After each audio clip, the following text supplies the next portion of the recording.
बिस्मिल्लाहिर्रहमानिर्रहीम। Ectopic pregnancy. An ectopic pregnancy refers to any pregnancy occurring outside of the uterus. Uterus से बाहर जो भी प्रेगनेंसी होगी वो एक्टोपिक कहलाएगी। एक्टोपिक का मतलब यही होता है कि अपनी ओरिजिनल जगह से किसी दूसरी जगह पे पाया जाना। They pose a substantial risk to the mother and this must be diagnosed accurately. These patients commonly present with abdominal pain, pelvic pain, vaginal bleeding. Presentation that increase concern, peritoneal irritation हो सकती है, cervical motion tenderness, lack of fetal heart tones हो सकती हैं। Risk factor में previous tubal surgery, किसी tube की surgery हुई है या प्रायर एक्टोपिक प्रेगनेंसी, पहले से कोई प्रेगनेंसी एक्टोपिक थी, उसको कि ट्यूब फट गई है या कहीं और की बॉडी में।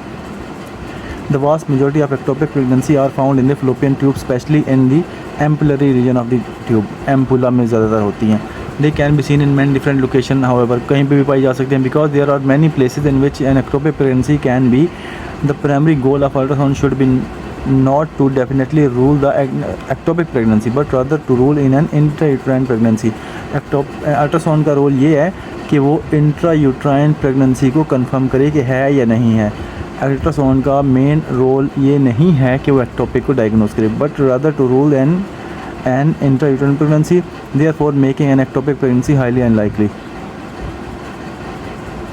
यहाँ पे पाई जा सकती है, सबसे ज़्यादा यहाँ पे होती है एम्पुला रीजन में, infundibular ovary ampulla, isthmic region में होती है, intramural, abdominal, ovarian, cervical, C section scar में, इंटरस्टिशियल, कहीं पे भी पाई जा सकती है। उसकी सारी पोजीशन है ये। अल्ट्रासाउंड करते हुए पेशेंट स्पाइन लेटेगा, मशीन उसी तरह ही पेशेंट की लेफ़्ट हमारे टेक्नोलॉजिस्ट या सोनोग्राफर के सामने होगी और पेशेंट राइट साइड पे लेटा होगा, स्पाइन होगा, प्रोब वही जो यूज़ करते हैं normal curvilinear. Step 1, scan the uterus for a gestational sac with a yolk sac, fetal pole और cardiac activity within the uterus. If detected then the patient has IUP and unlikely a concurrent ectopic। अगर ये सब कुछ पाया जा रहा है, वहाँ पे सैक भी है, योक सैक भी है उसके अंदर और फीटल पोल भी है, हार्ट बीट भी आ रही है उसमें, तो फिर तो एक्टोपिक नहीं है। यूट्रस के अंदर होगी तो फिर वो ठीक होगी। If detected then the patient has IUP. Step 2, if no IUP detected then scan adnexa for direct sign of ectopic pregnancy। adnexa को देखें, fallopian tube ovaries वगैरह को देखें। The tubal ring sign is a common ultrasound finding with an ectopic pregnancy। This is a thick hyperechoic ring around a tubal mass। tubal mass के इर्द hyperechoic ring होता है, ये जिस तरह decidual reaction होता है उससे ज़्यादा thick होता है ये। The ring of fire sign can be seen in ectopic pregnancy but can also be seen in corpus luteum cyst। ये कलर डॉपलर डाल के देख सकते हैं। The ring of fire sign describe the high velocity flow seen on color doppler imaging due to high vascularization of the area surrounding the ectopic pregnancy। Finding a gestational sac and fetal pole with cardiac activity outside of uterus is diagnostic of an ectopic pregnancy। Uterus के बाहर जहाँ पे भी हो वो ectopic ही कहलाएगी।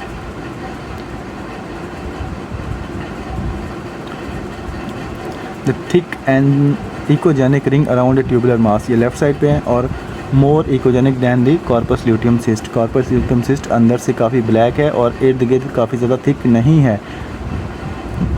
Ring of fire ये Doppler में नज़र आएगा। Step 3, assess the pouch of Douglas for free fluid। Minor सा मिनिमल सा फ्लूइड तो होता है, लेकिन अगर ज़्यादा है तो फिर वो एक्टोपिक की तरफ जाएगा। Integrate ultrasound finding with beta HCG level. Beta HCG level blood test से होगा तो वो हाईली लाइकली है। Normal IUP fetus visible in the uterus और बीटा एचसीजी 1000 से 2000 मिली इंटरनेशनल यूनिट पर ml। Suspicious for ectopic mass हो, fluid in the cul-de-sac हो, एब्सेंट IUP हो, IUP मौजूद ना हो। अब normal serum beta HCG pattern. Normally beta HCG levels rise at least 50% in 48 hours of period। In an ectopic pregnancy beta HCG level commonly rise 50% or less in the same time frame। ये एक path दिया गया पूरा का पूरा। Patient with positive beta HCG with abdominal pain and vaginal bleeding में, अगर if patient is haemodynamically stable, no तो सर्जिकल करें कंसल्टेशन। अगर यस है फिर उसका TVS करें। TVS में अगर डेफिनेटिव एक्टोपिक प्रेगनेंसी आ रही है तो initiate management of ectopic pregnancy, और अगर नॉर्मल इंट्रायूटेरिन प्रेगनेंसी आ रही है तो रीएवैल्यूएशन इन 2 to 3 डेज़ करें, उसको फॉलोअप का टाइम दें।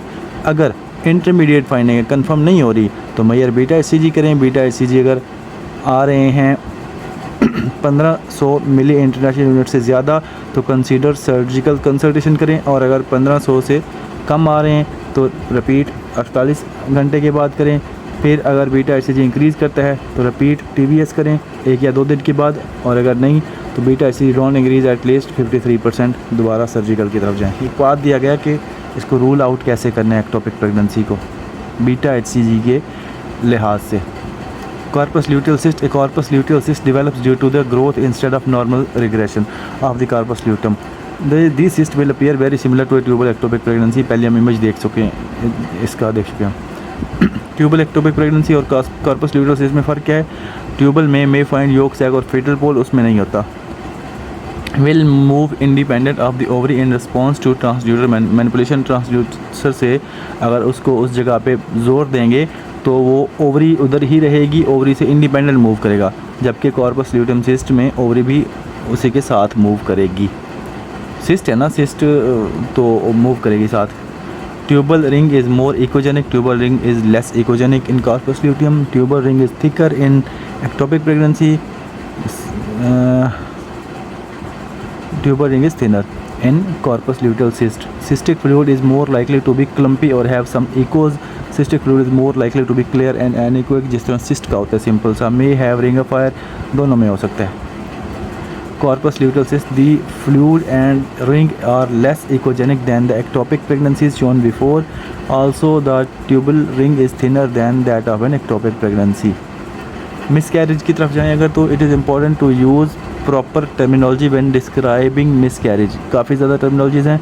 थ्रेटेंड मिसकैरेज या थ्रेटेंड अबॉर्शन भी इसको कह सकते हैं। क्लिनिकल एग्जाम में अब normal vaginal bleeding during a viable pregnancy आएगी, अल्ट्रासाउंड नॉर्मली होगा। Inevitable miscarriage with vaginal bleeding with A dilated cervix while still retaining all product of conception. Cervix dilate है, बाकी कुछ भी नहीं है, नॉर्मल IUD और products of conception near cervix के करीब क्लॉट नजर आ सकते हैं अल्ट्रासाउंड में। इनकम्प्लीट में some products of conception have been retained, कुछ कंसेप्शन के प्रोडक्ट्स अंदर रह जाएंगे, बाकी निकल जाएंगे। उसमें अल्ट्रासाउंड फाइंडिंग में हमें RPOCs नज़र आएंगे। कंप्लीट मिसकैरेज में all product of conception have been expelled and bleeding has stopped. Ultrasound finding में साफ ज़रा सब कुछ तो निकल गया, फिर एम्प्टी होगी वो। मिस्ड अब मिसकैरेज में the fetus is non viable but no product of conception have been pass. सब कुछ अंदर है, IUD है उसके अंदर ही, और IUP with no cardiac activity और fetal movement, IUT intrauterine death. Molar pregnancy क्या होती है? Molar pregnancy is a tumour due to the uncontrolled proliferation of trophoblast which are the cells that surround the blastocyst and later become the placenta. These moles are categorised into complete and partial. दो तरह के हैं, complete mole, partial mole. Complete mole में no fetal embryonic tissue, partial में may contain fetal structure albeit abnormal ones. Normal भी हो सकता है, अबनॉर्मल भी हो सकता है। कंप्लीट मोल में abnormally elevated beta HCG more than 1 lakh milli international unit पर ml, जबकि पार्शियल मोल में नॉर्मल होगा। ये मोलर प्रेगनेंसी है, पार्शियल मोलर है ये। Note the snowstorm appearance and the cystic structure. Theca lutein एक ऐसी सिस्ट है, benign lesion responsible for growth cystic enlargement of both ovaries during pregnancy. Cyst in the ovary, pregnancy के दौरान ovary में cyst होती हैं, theca Lutyens.